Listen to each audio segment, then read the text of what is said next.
America और Iran के beach जारी तनाव का असर अब भारत में भी महसूस किया जा रहा है। अंतर्राष्ट्रीय बाजार में ईंधन की कीमतों में वृद्धि के कारण जालना में घरेलू एलपीजी गैस सिलेंडर की कीमत में 60 रुपये और व्यावसायिक गैस सिलेंडर की कीमत में 115 रुपये तक बढ़ोतरी हुई है। इस वजह से होटलों और ढाबों की आम उपभोक्ताओं पर भी आर्थिक दबाव बढ़ सकता है। हालांकि भगवानराव देशमुख जालना गैस एसोसिएशन के अध्यक्ष ने बताया कि गैस की आपूर्ति पूरी तरह से सुचारू रूप से चल रही है और उपभोक्ताओं को किसी तरह की चिंता या अफवाहों पर ध्यान देने की जरूरत नहीं है। उन्होंने धैर्य रखने और गैस वितरण में किसी तरह की बाधा की संभावना नहीं होने की जानकारी दी है। दरवाढ झालेली आहे, तुटवडा नाही आहे, सप्लाय व्यवस्थित चालू आहे।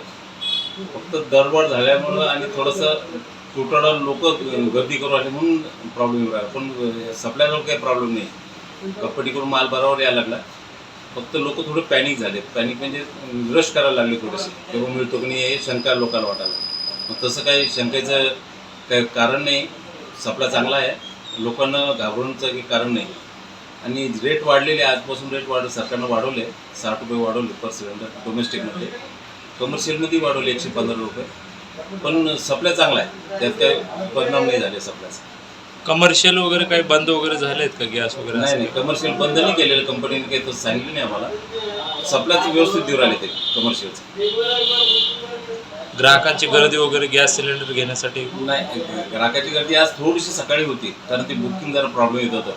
ऑनलाईन बुकिंग करण्यासाठी थोडं प्रॉब्लेम आल्यामुळे लोक यायला लागले। बाकी आता आज संध्याकाळपर्यंत होऊन जाईल सुरुवात पूर्ण व्यवस्थित सप्लायचं, म्हणजे बुकिंगचं सप्लाय तर चालू आहे आमचं।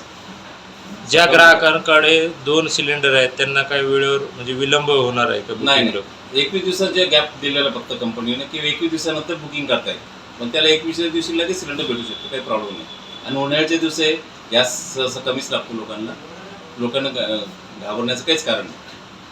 सरकारची व्यवस्था व्यवस्थित चालू आहे, कंपन्या बी व्यवस्थित सप्लाय करू आल्या। फक्त लोकांना पॅनिक होणे म्हणजे गर्दी करू नये, गर्दी केल्यानं आमच्या कामावर परिणाम पडतो आणि त्याच्यामुळं आमचं काम करण्यासाठी आम्हाला त्रास होईल, जेणेकरून त्रास होऊ नये म्हणून लोकांनी गर्दी करू नये आमच्याकडे। बाकी काही प्रॉब्लेम नाही, बुकिंग व्यवस्थित आहे, सप्लाय व्यवस्थित आहे। काय नाव सर आपलं? माझं नाव भगवानराव मारुती देशमुख, आनंद गॅस प्रोप्रायटर, आनंद गॅस सर्व्हिस।